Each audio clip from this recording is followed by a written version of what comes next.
Shalom, selamat pagi Bapak Ibu dan saudara yang kasih Tuhan. Kita bersyukur untuk hari ini, hari yang baru, hidup yang baru yang Tuhan karuniakan bagi kita.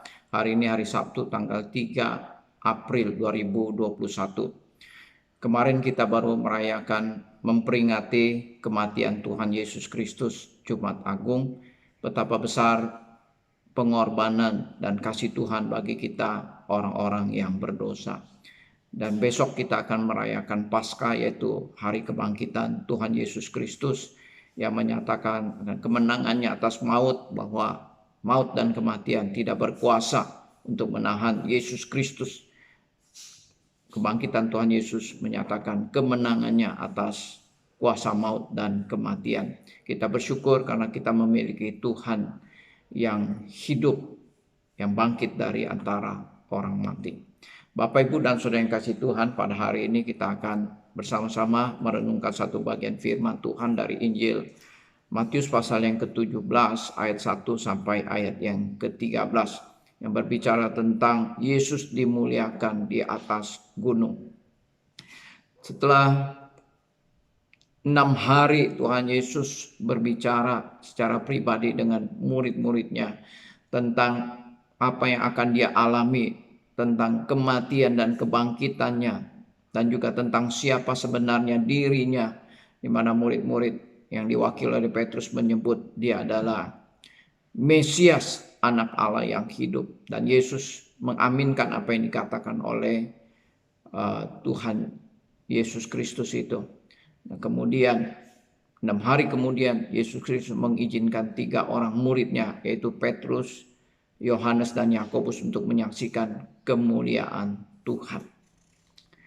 Bapak, Ibu, dan saudara yang dikasihi Tuhan, ada beberapa bukti daripada kemuliaan Tuhan yang bisa kita pelajari melalui perikop bagian firman Tuhan yang kita renungkan pada hari ini di dalam Injil Matius pasal yang ke-17 ayatnya 1 sampai ayat yang ke-13. Bukti daripada kemuliaan Tuhan yang pertama yaitu murid-murid Yesus Petrus, Yohanes, dan Yakobus menyaksikan perubahan rupa yang terjadi pada diri Yesus Kristus. Dikatakan demikian. Lalu Yesus berubah rupa di depan mata mereka. Wajahnya bercahaya seperti matahari dan pakaiannya menjadi putih bersinar seperti terang. Ini adalah perubahan rupa yang terjadi pada diri Yesus Kristus. Dikatakan bahwa wajahnya seperti cahaya matahari yang begitu terang, tidak mungkin orang dapat menatapnya, dan juga pakaiannya putih bersinar terang.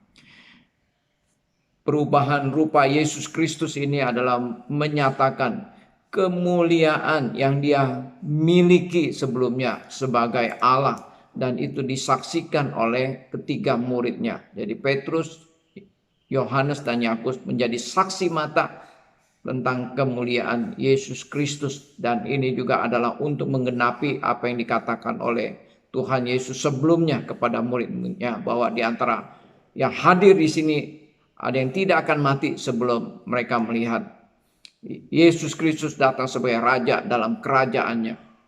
Artinya bahwa Yesus datang dalam kemuliaannya, bahwa Yesus Kristus itu adalah raja di atas segala raja, dia adalah Tuhan di atas segala Tuhan, dia adalah pemilik segala kemuliaan yang ada, dan itu disaksikan oleh murid-muridnya. Jadi yang pertama, kemuliaan Yesus itu dinyatakan di dalam perubahan rupanya. Kemudian yang kedua, kemuliaan Yesus Kristus itu diteguhkan dengan kehadiran Musa dan Elia, dua orang nabi yang besar di dalam perjanjian lama. Musa adalah penerima hukum Taurat. Elia adalah nabi yang terbesar di antara para nabi. Musa juga mengalami kematian kemudian dikuburkan oleh Tuhan sendiri. Sedangkan Elia adalah nabi yang tidak mengalami kematian, yang diangkat oleh Tuhan ke surga.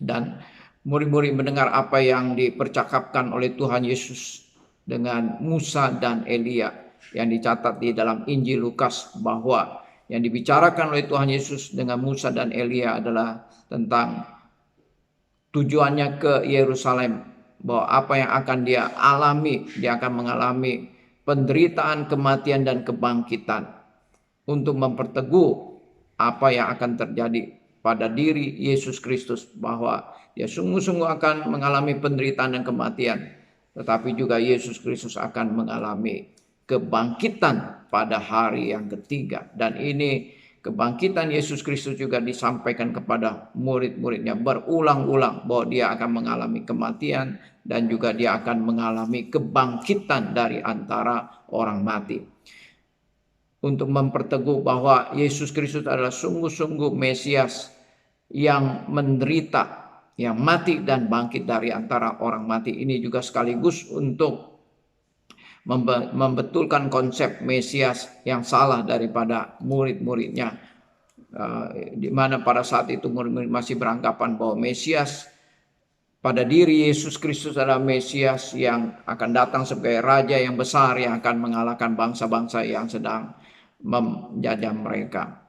Kemudian hal yang ketiga, kemuliaan Yesus Kristus itu juga diperteguh dengan suara daripada Allah Bapa di surga yang mengatakan, ini anak yang kupilih, kepadanya aku berkenan, dengarkanlah dia.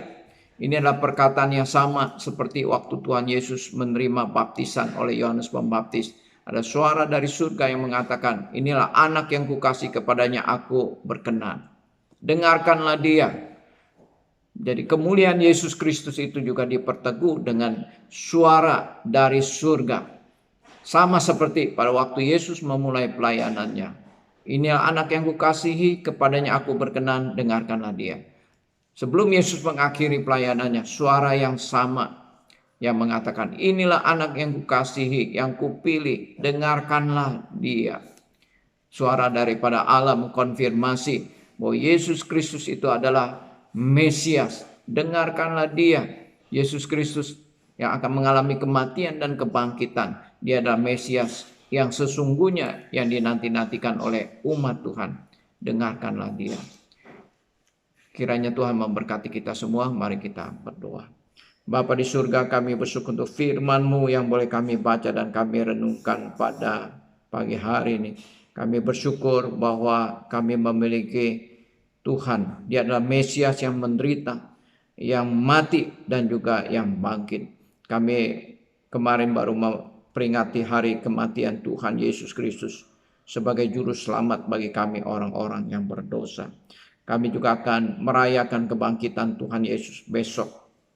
Kami akan merayakan bahwa Yesus bangkit dari antara orang mati. Bahkan maut dan kematian tidak kuasa menahan tubuh Yesus. Kami bersyukur Tuhan karena Yesus adalah Tuhan yang bangkit dari antara orang mati.